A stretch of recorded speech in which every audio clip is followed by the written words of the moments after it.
강민수는 서울 관악구의 낡은 다세대주택 3층에 살았다.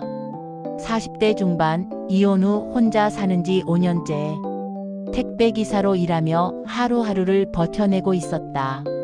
그의 유일한 낙은 매일 밤 11시 맞은편 건물 312호에 불이 켜지는 걸 지켜보는 것이었다. 그 방에는 한 여자가 살았다.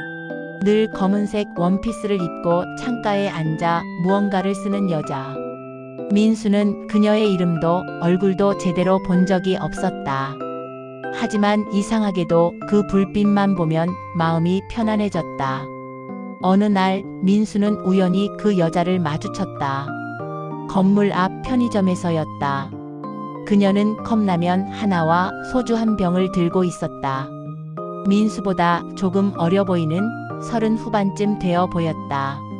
피곤한 얼굴 하지만 묘하게 끌리는 눈빛. 저기, 혹시 312호 사시나요? 민수의 말에 여자는 깜짝 놀라며 뒤를 돌아봤다. 네? 어떻게? 아, 죄송합니다. 저 맞은편 건물에 사는데 가끔 불빛이 보여서요. 이상한 사람 아니고. 여자는 잠시 민수를 관찰하더니 작게 웃었다. 저도 알아요. 맞은편 301호 아니세요? 가끔 담배 피우시는 거 봤어요. 둘은 그렇게 처음 대화를 나눴다. 여자의 이름은 서유진. 프리랜서 작가였다. 낮엔 자고 밤에만 일한다고 했다. 민수처럼 혼자 살았다. 혹시 시간 되시면 한잔 하실래요? 여기서 마시긴 뭐하고. 유진의 제안에 민수는 망설이다 고개를 끄덕였다. 그렇게 둘은 유진의 방 312호로 향했다. 방은 생각보다 좁았다. 원룸에 가까운 구조. 하지만 책이 가득했다. 바닥부터 천장까지 온통 책이었다. 소설책, 에세이, 시집, 잡지까지. 놀라셨죠? 전 책을 못 버리는 성격이에요. 유진은 민수에게 소주잔을 건넸다. 둘은 마주 앉아 술을 마셨다. 처음엔 어색했지만 술이 들어가자 대화가 술술 풀렸다. 민수는 이혼 이야기를 했다. 아내가 다른 남자를 만났다는 것, 딸아이의 양육권을 포기할 수밖에 없었다는 것, 그 이후로 삶의 의미를 잃었다는 것. 유진도 자신의 이야기를 했다. 한때 잘 나가는 작가였지만 표절 시비에 휘말려 모든 걸 잃었다는 것. 실제론 표절이 아니었지만 증명할 방법이 없었다는 것. 그 이후로 익명으로만 글을 쓰며 근근히 살아가고 있다는 것. 근데 왜 하필 저한테 말을 걸으셨어요? 민수의 질문에 유진은 잠시 망설이더니 대답했다. 맞은편 불빛 보면서 위로받았거든요. 저만 혼자 깨어있는 게 아니구나. 저만 외로운 게 아니구나 싶어서. 민수는 가슴이 뜨거워졌다. 자신과 똑같은 마음이었다. 그날 밤 둘은 새벽 4시까지 이야기를 나눴다. 그리고 민수는 처음으로 누군가에게 진짜 자신을 보여줄 수 있었다. 그 후로 민수와 유진은 자주 만났다. 일주일에 3번, 4번, 결국엔 거의 매일. 민수는 택배 일을 마치고 오면 유진의 방으로 갔다. 유진은 민수가 오면 글쓰기를 멈추고 함께 시간을 보냈다. 2달이 지났다. 민수는 유진에게 사랑에 빠졌다. 하지만 고백하지 못했다. 거절당하면 이 관계마저 잃을까 봐 두려웠다. 어느 날 민수는 용기를 냈다. 유진 씨, 저 유진 씨를 좋아합니다. 이상하게 들릴 수도 있지만 진심이에요. 유진은 놀란 표정으로 민수를 바라봤다. 그리고 고개를 떨궜다. 민수 씨, 미안해요. 저는 아직 누군가를 사랑할 준비가 안 됐어요. 민수는 고개를 끄덕였다. 예상했던 대답이었다. 하지만 가슴이 아팠다. 그럼 친구로라도 계속 만날 수 있을까요?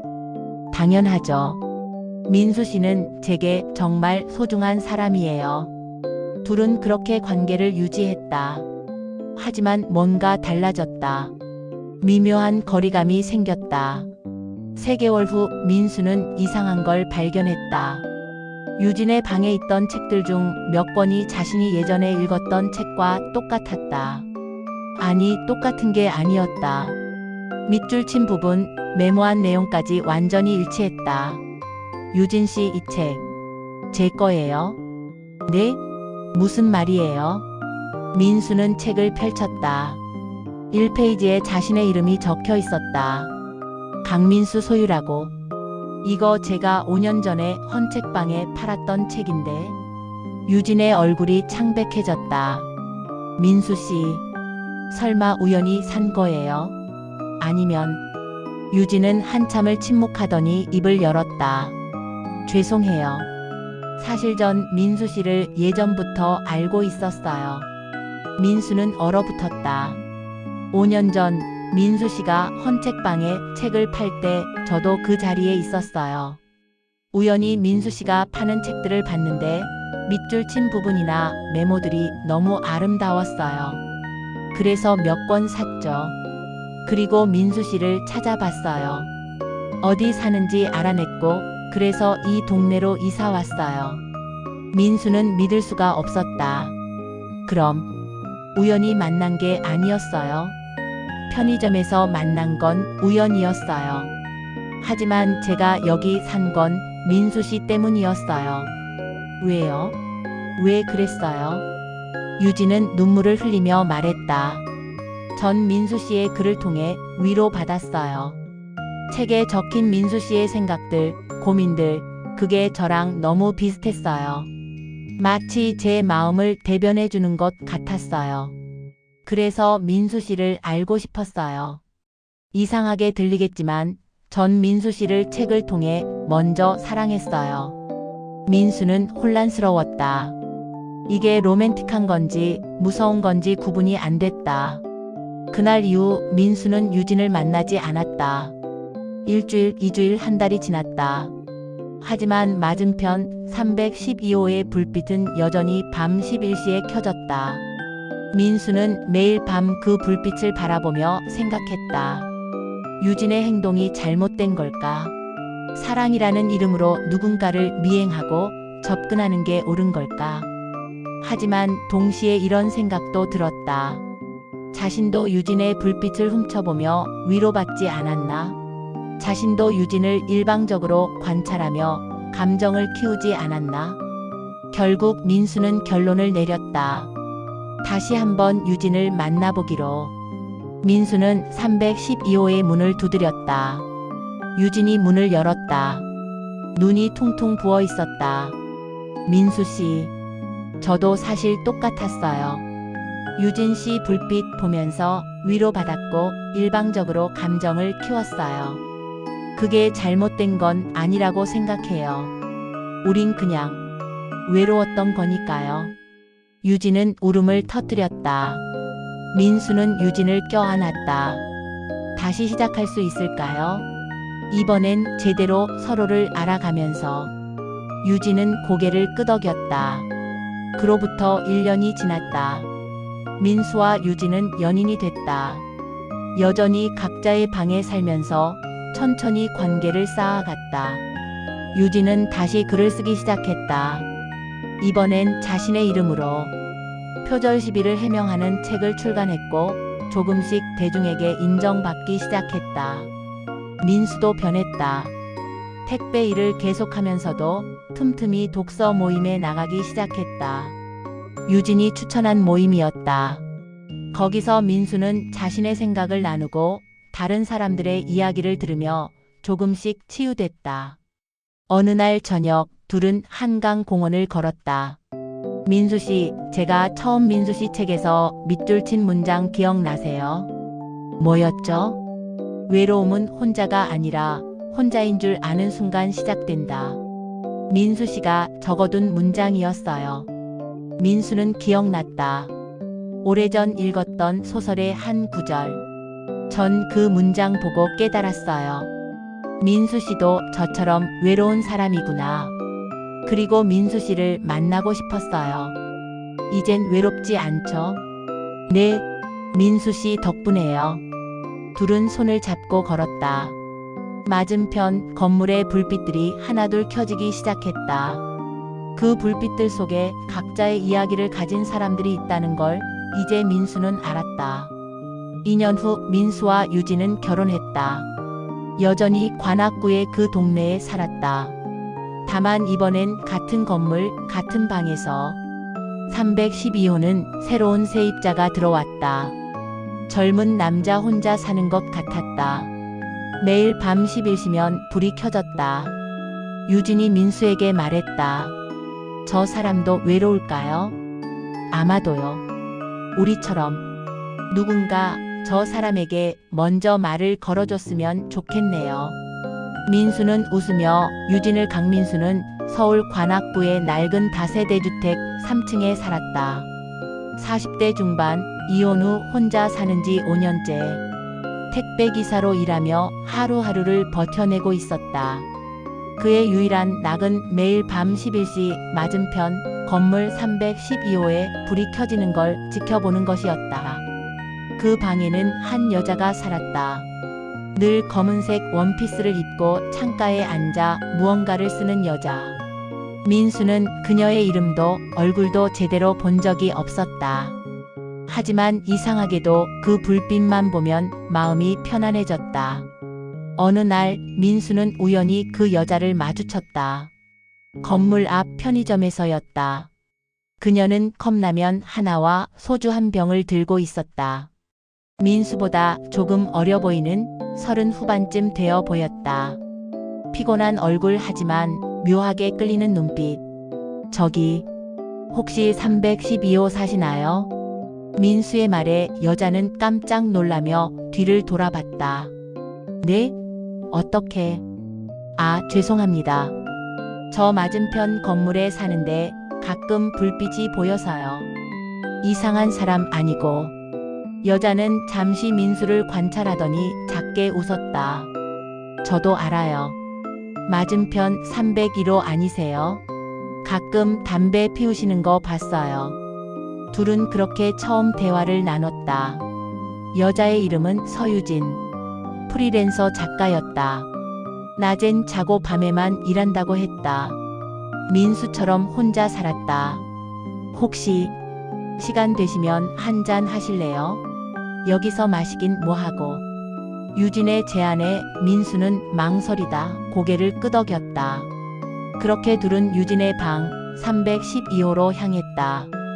방은 생각보다 좁았다. 원룸에 가까운 구조. 하지만 책이 가득했다.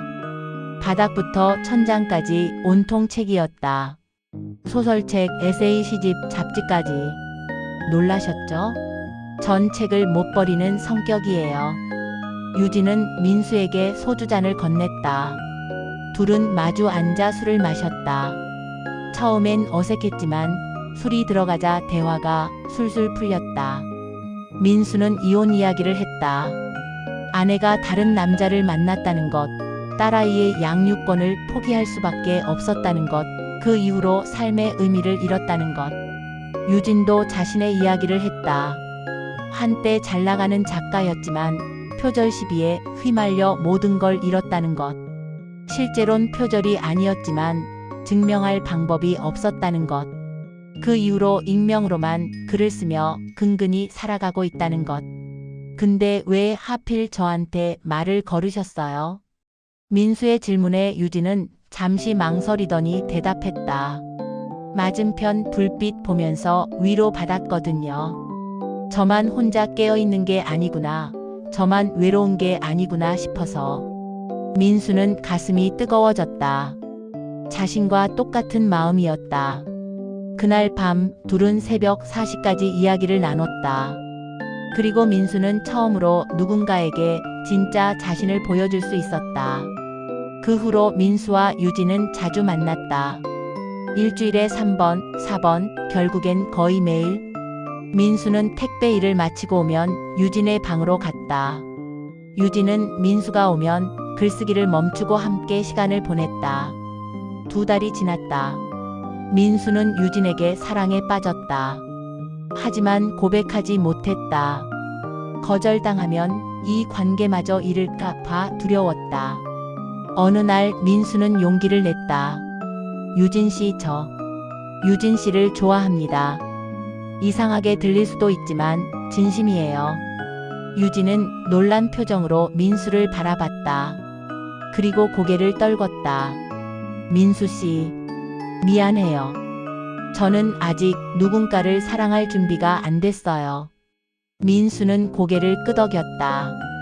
예상했던 대답이었다. 하지만 가슴이 아팠다. 그럼 친구로라도 계속 만날 수 있을까요? 당연하죠. 민수 씨는 제게 정말 소중한 사람이에요. 둘은 그렇게 관계를 유지했다.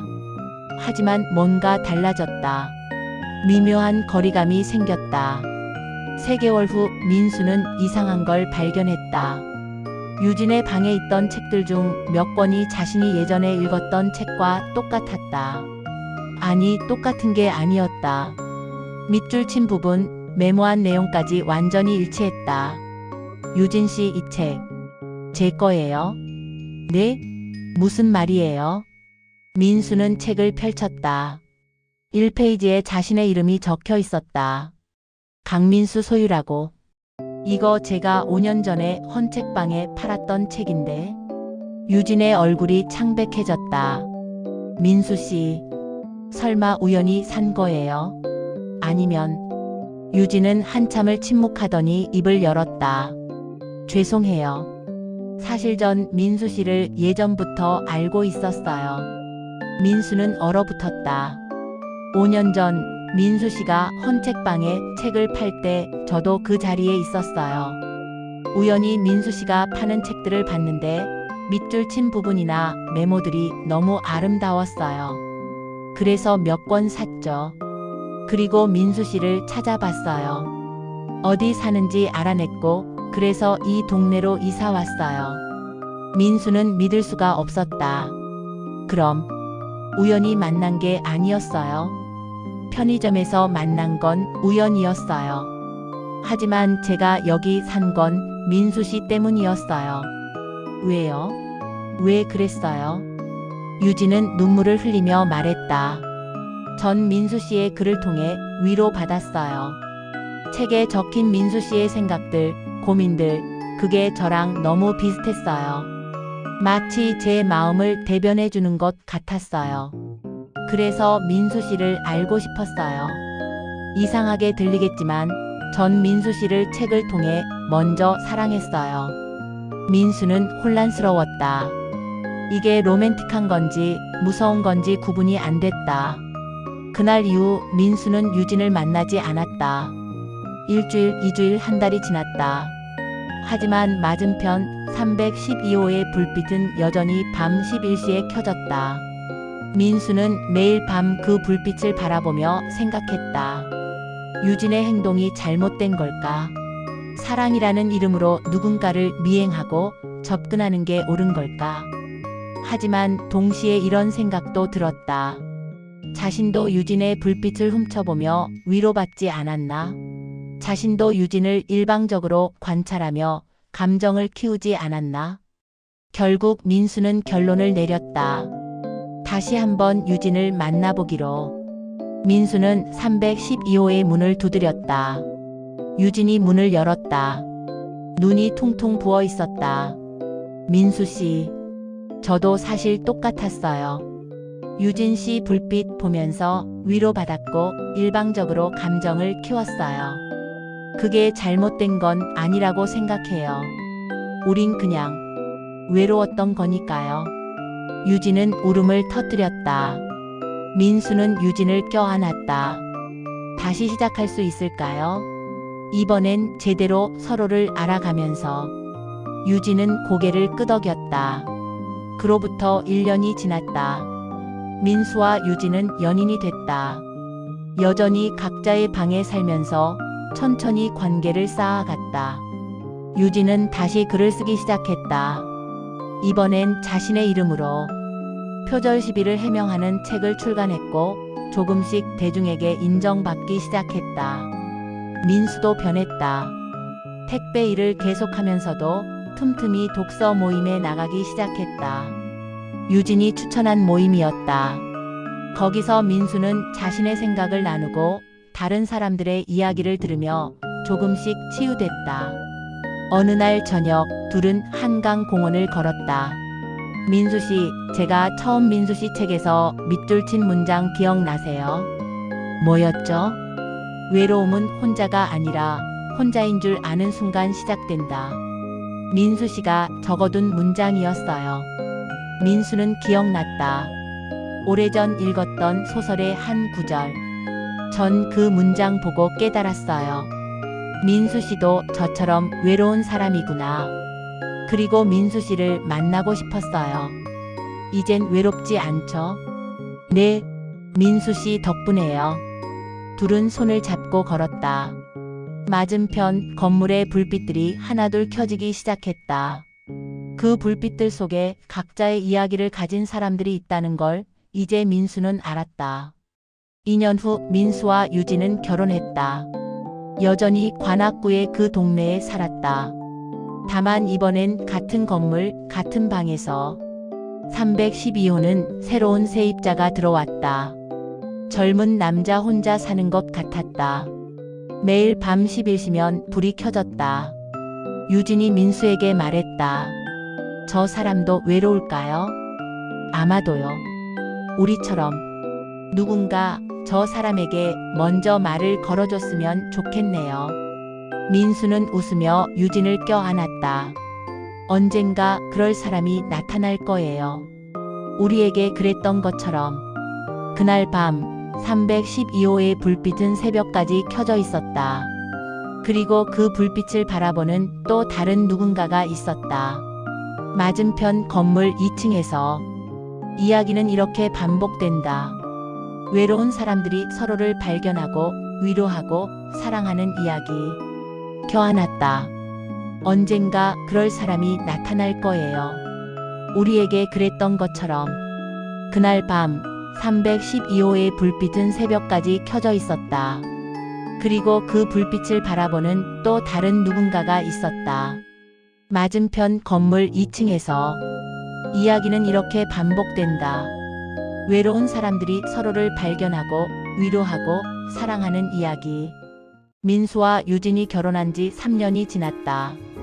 둘은 여전히 관악구에 살았지만 이제 작은 카페를 운영하고 있었다.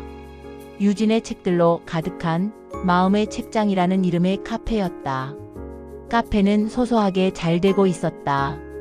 단골 손님들도 생겼다. 낮에는 프리랜서들이, 밤에는 동네 주민들이 찾아왔다. 민수는 택배 일을 그만두고 카페 운영에 전념했다. 유진은 카페 한쪽에서 글을 쓰며 지냈다. 평온한 일상이었다. 하지만 그 평온함 속에 균열이 생기기 시작했다. 어느 날 한 남자가 카페를 찾았다. 40대 후반으로 보이는 깔끔한 정장 차림의 남자. 그는 유진을 보자마자 얼어붙었다.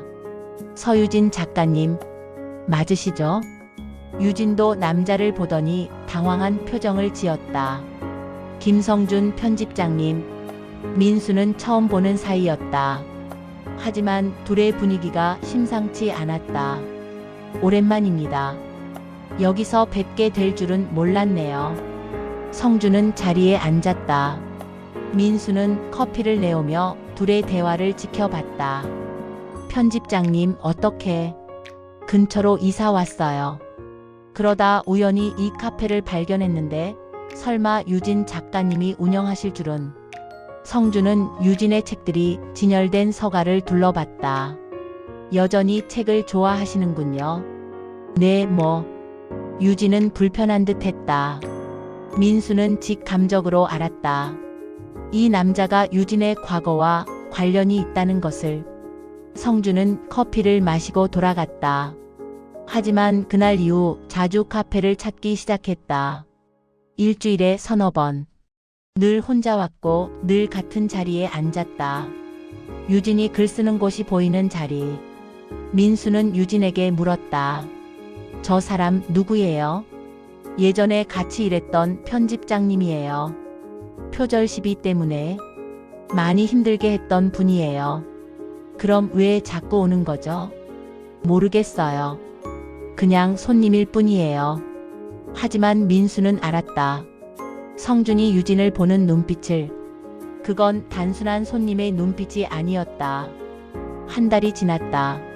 성준은 어느새 카페의 단골이 됐다. 다른 손님들과도 친해졌다. 하지만 늘 유진 옆자리에 앉았다. 어느 날 밤 손님들이 모두 떠나고 성준만 남았다. 그가 유진에게 말했다. 유진 작가님, 할 말이 있습니다. 민수는 주방에서 설거지를 하고 있었다. 하지만 귀를 기울였다. 그때 제가 잘못했습니다. 표절 시비 때 작가님 편을 들어줬어야 했는데 출판사 압력에 못 이기고 외면했죠. 그게 평생 죄책감으로 남았습니다. 유진은 침묵했다. 용서를 구하러 온 건 아닙니다. 다만 그때 일이 제 인생도 망쳤다는 걸 말씀드리고 싶었어요.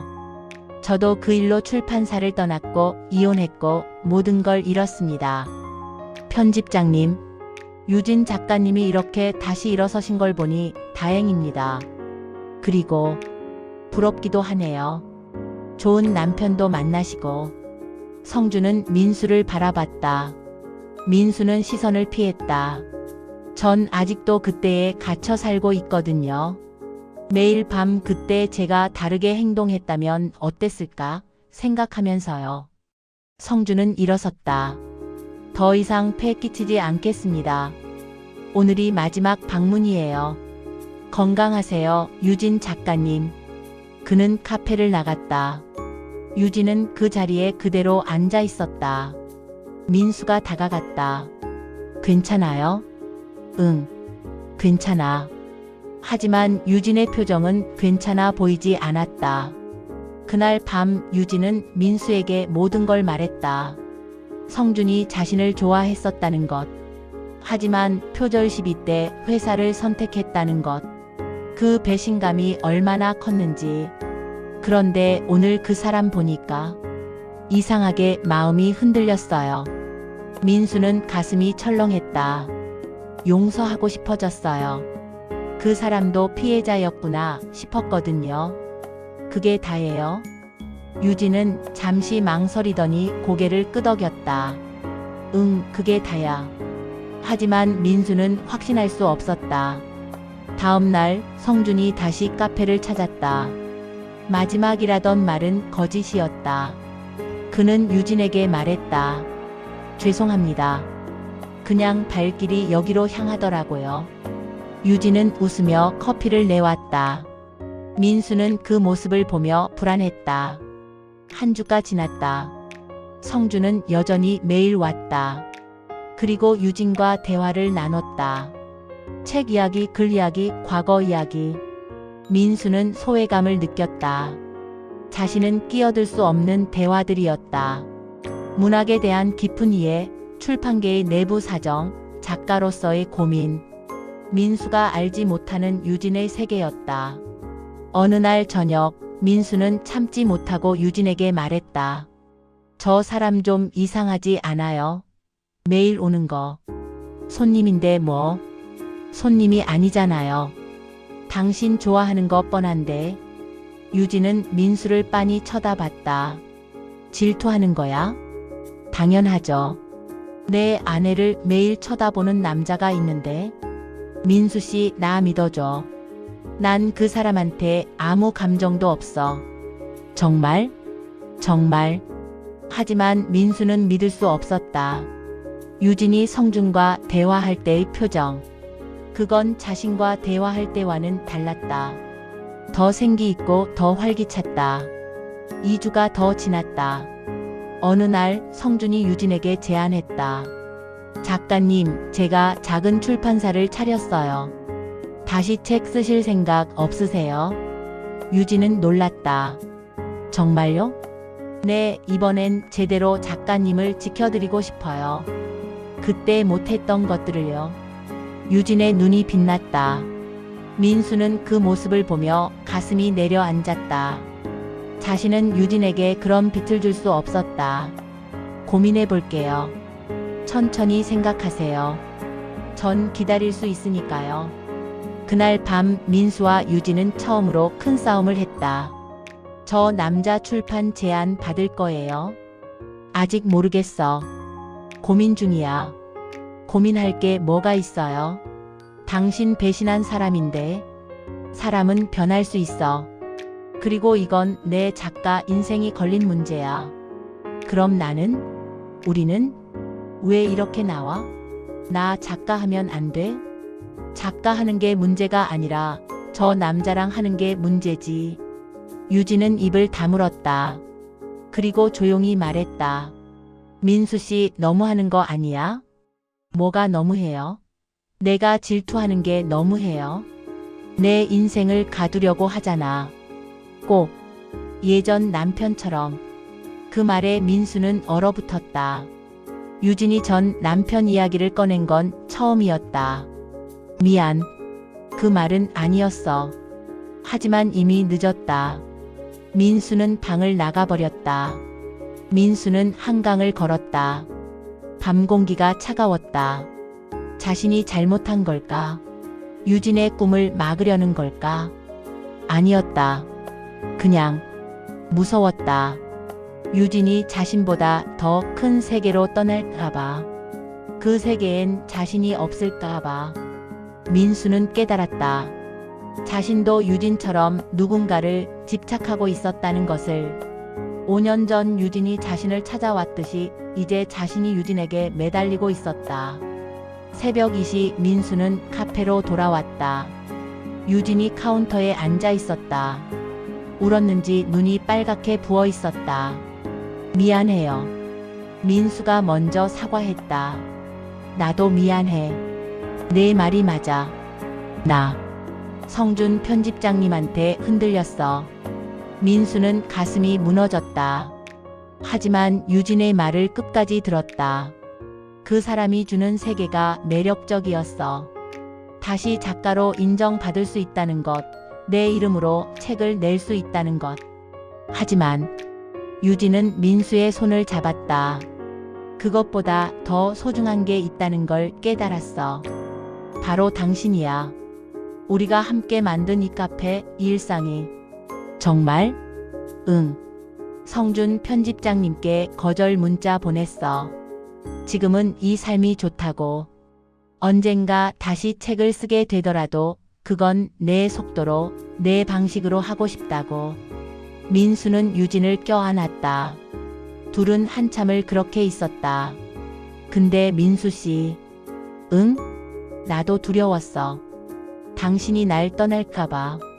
내가 5년 전에 이상한 짓 해서 만난 거잖아. 그게 항상 불안했어. 나도 그래요. 우연이 아니었다는 게 항상 찝찝했어요. 둘은 마주보며 웃었다. 그럼 이제 어떻게 할까? 처음부터 다시 시작해요. 진짜 우연히 만난 것처럼 서로를 새롭게 알아가는 거예요. 좋아. 다음 날 성준은 카페를 찾지 않았다. 그리고 그 다음 날도 그 다음 날도. 한 달이 지나고 2달이 지났다. 민수와 유진은 천천히 관계를 회복해 갔다. 매일 밤 카페 문을 닫고 함께 책을 읽었다. 서로에게 책을 추천하고 감상을 나눴다. 민수는 유진의 세계를 조금씩 이해하기 시작했다. 유진은 민수의 소박한 행복을 다시 발견했다. 6개월이 지난 어느 날 유진이 민수에게 원고 뭉치를 건넸다. 읽어봐 줄래? 이게 뭐예요? 새로 쓴 소설. 우리 이야기야. 민수는 원고를 읽었다. 헌책방에서 시작된 이야기, 312호의 불빛, 그리고 마음의 책장을 함께 운영하는 부부의 이야기. 어때? 좋아요. 근데 이거 어떻게 출판할 거예요? 자비 출판할까 해. 조금씩 인쇄해서 카페에서 팔면 되잖아. 민수는 웃었다. 좋은 생각이네요. 그렇게 유진의 소설집 마음의 책장이 세상에 나왔다. 크게 팔리지는 않았다. 하지만 카페를 찾는 단골 손님들은 하나둘 책을 사갔다. 그리고 온라인 서점에 리뷰를 남겼다. 조용하지만 따뜻한 이야기. 현실적이면서도 희망적인 사랑 이야기. 책을 사랑하는 사람이라면 공감할 수 있는 소설. 조금씩 아주 조금씩 책이 팔려나갔다. 1년 후 유진의 책은 작은 문학상을 받았다. 시상식에 민수도 함께 갔다. 유진이 수상 소감을 말할 때 민수를 바라보며 말했다. 이 책은 제 남편이 없었다면 나올 수 없었습니다. 제게 일상의 소중함을 알려준 사람, 제게 진짜 사랑이 뭔지 보여준 사람. 감사합니다. 민수는 객석에서 박수를 쳤다. 눈물이 났다. 시상식이 끝나고 둘은 한강을 걸었다. 예전처럼. 민수 씨 고마워. 뭐가요? 날 기다려줘서. 내 속도를 존중해줘서. 나야말로 고마워요. 날 당신의 세계로 초대해줘서. 둘은 손을 잡고 걸었다. 맞은편 건물의 불빛들이 하나둘 켜지기 시작했다. 그 불빛들 속에 각자의 이야기가 있다는 걸 이제 둘 다 알았다. 그리고 그 불빛 중 하나가 바로 자신들의 이야기라는 것도. 유진의 소설 마음의 책장이 문학상을 받은 지 5년이 흘렀다. 민수는 이제 50대 초반, 유진은 40대 후반이 됐다. 카페는 여전히 그 자리에 있었다. 하지만 많은 것이 달라졌다. 가장 큰 변화는 유진이 지역 작은 도서관에서 글쓰기 수업을 시작했다는 것이었다. 매주 수요일 저녁 동네 주민들을 대상으로 무료 강좌를 열었다. 처음엔 3명으로 시작했지만 이제는 매주 15명이 넘게 참여했다. 민수는 그 모습을 흐뭇하게 지켜봤다. 유진이 자신의 경험을 나누며 다른 사람들을 돕는 모습이 자랑스러웠다. 어느 수요일 수업이 끝나고 한 여학생이 유진에게 다가왔다. 20살 정도로 보이는 수줍음 많은 학생이었다. 선생님, 제 글 좀 봐주실 수 있을까요? 물론이지. 뭔데? 학생은 원고 뭉치를 꺼냈다. 유진은 그 자리에서 읽기 시작했다. 민수도 옆에서 함께 읽었다. 내용은 놀라웠다. 헌책방에서 우연히 발견한 책 속 메모를 통해 누군가와 소통하는 이야기. 유진과 민수의 이야기와 너무나 비슷했다. 이거 혹시 어디서 영감을 받은 거니? 학생은 부끄러워하며 대답했다. 선생님 소설 읽고 쓴 거예요. 마음의 책장 너무 감동적이어서. 저도 그런 이야기를 쓰고 싶었어요. 유진은 가슴이 벅차올랐다. 자신의 글이 누군가에게 영감을 줬다는 것. 그게 이렇게 기쁠 줄 몰랐다. 정말 잘 썼어. 계속 써봐. 내 이야기를 완성해. 학생은 화난 얼굴로 돌아갔다. 유진은 민수를 바라봤다. 우리 이야기가 누군가에게 전해지고 있어. 그러게요. 신기하네요. 그날 밤 카페 문을 닫고 유진이 말했다. 민수 씨, 우리 책방 하나 더 열까? 책방이요? 응. 헌책방. 5년 전 내가 민수 씨 책을 발견했던 그 헌책방처럼. 민수는 잠시 생각하다 웃었다. 좋아요. 근데 왜 갑자기? 우리 이야기를 더 많은 사람에게 전하고 싶어. 책을 통해서. 오늘 그 학생처럼 누군가 헌책 속에서 위로를 발견할 수 있게. 민수는 유진을 껴안았다. 그럼 같이 준비해요. 3개월 후 카페 옆에 작은 헌책방이 문을 열었다. 이름은 312호의 기억. 유진이 민수를 처음 만났던 그 방 번호였다. 책방은 독특했다. 모든 헌책에는 이전 주인이 남긴 메모나 밑줄을 지우지 않고 그대로 뒀다. 오히려 그것을 강조했다. 이 책의 이전 독자는 이 문장에 밑줄을 그었습니다. 라는 작은 팻말과 함께. 책을 사는 사람들은 신기해했다. 그리고 점점 자신도 메모를 남기기 시작했다. 다음 독자를 위해서.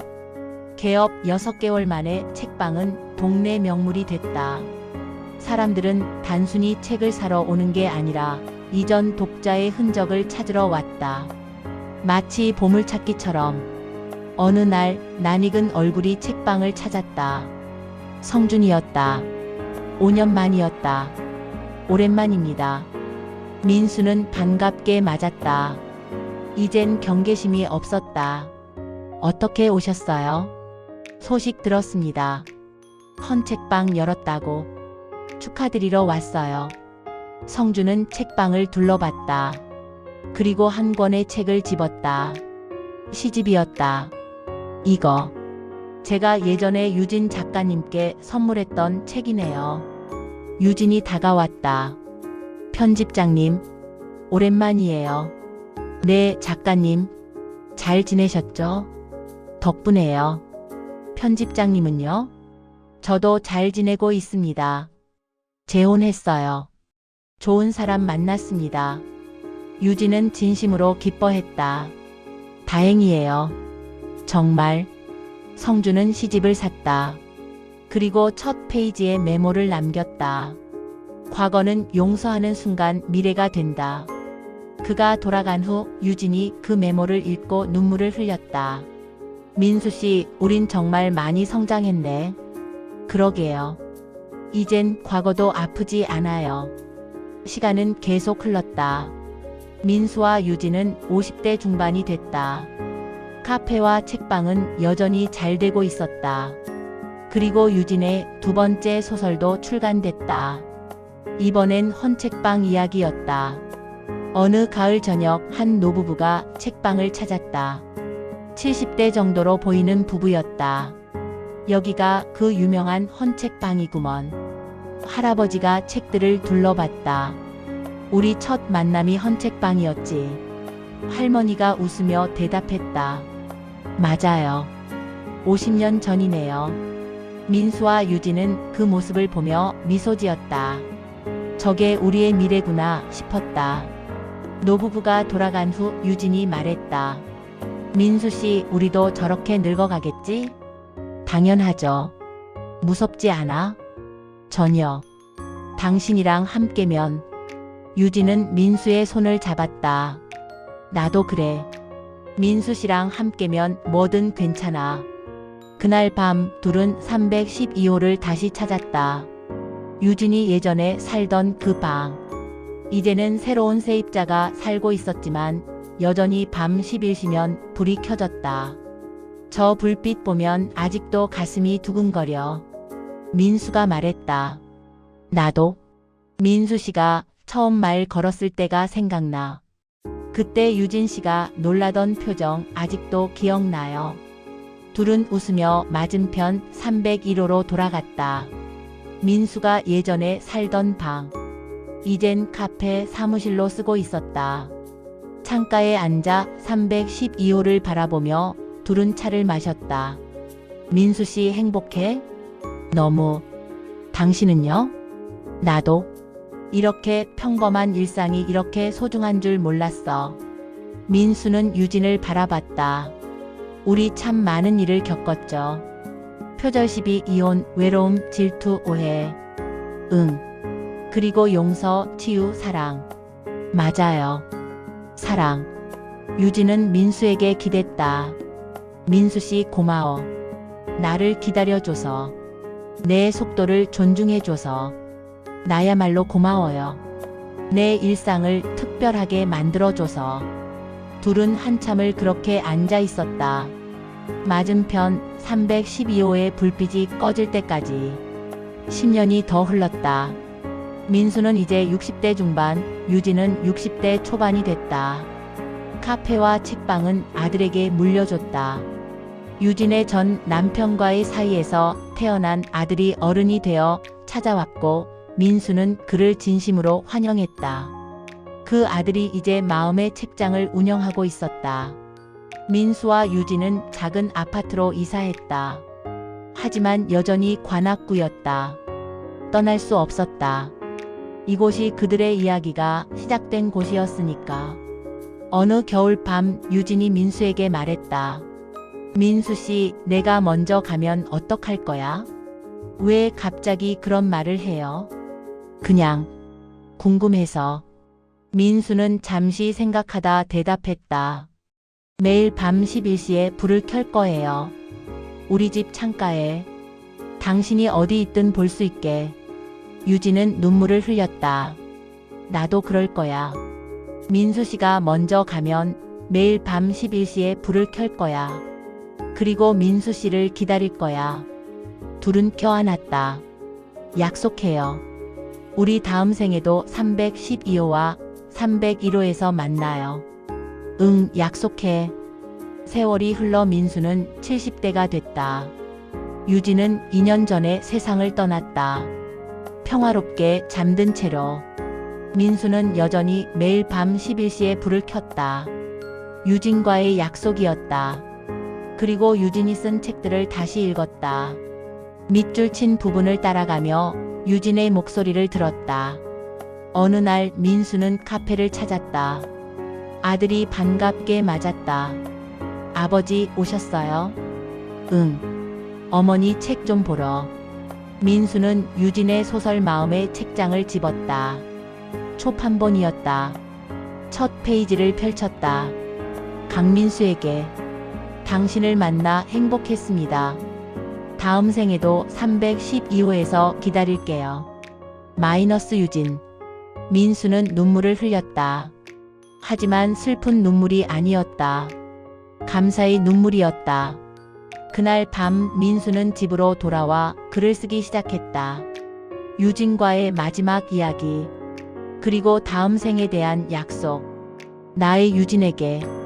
당신을 처음 본 건 312호의 불빛이었습니다. 그 불빛이 내 인생을 바꿨습니다. 외로웠던 중년 남자에게 희망을 줬습니다. 당신과 함께한 20년은 내 인생에서 가장 빛나는 시간이었습니다. 당신이 만든 카페에서, 당신이 쓴 책들 속에서, 당신과 나눈 대화 속에서 나는 진짜 내가 됐습니다. 이제 당신은 떠났지만 나는 여전히 당신을 느낍니다. 매일 밤 11시 불을 켜고 당신을 기다립니다. 언젠가 우리 다시 만날 그날을 기다립니다. 312호에서 301호에서 마음의 책장에서. 당신의 민수가.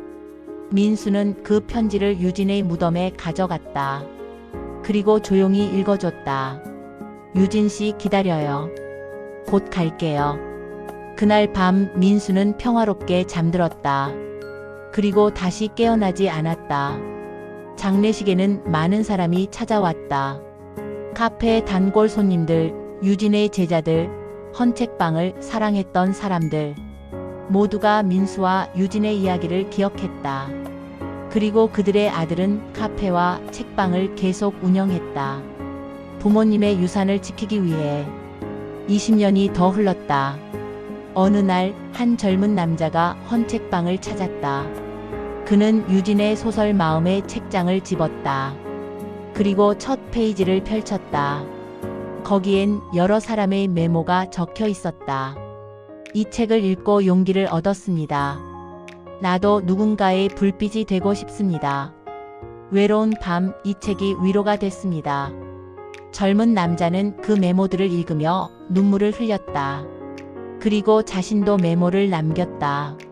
312호의 불빛처럼 나도 누군가에게 희망이 되고 싶습니다. 그는 책을 사들고 집으로 돌아갔다. 그리고 창가에 앉아 책을 읽기 시작했다. 밤 11시 그의 방에 불이 켜졌다. 맞은편 건물에서 누군가 그 불빛을 보고 있었다. 외로운 밤 그 불빛이 위로가 됐다. 그렇게 이야기는 계속된다. 312호의 불빛처럼, 마음의 책장처럼, 민수와 유진의 사랑처럼. 끝나지 않는 이야기, 전해지는 이야기, 빛나는 이야기.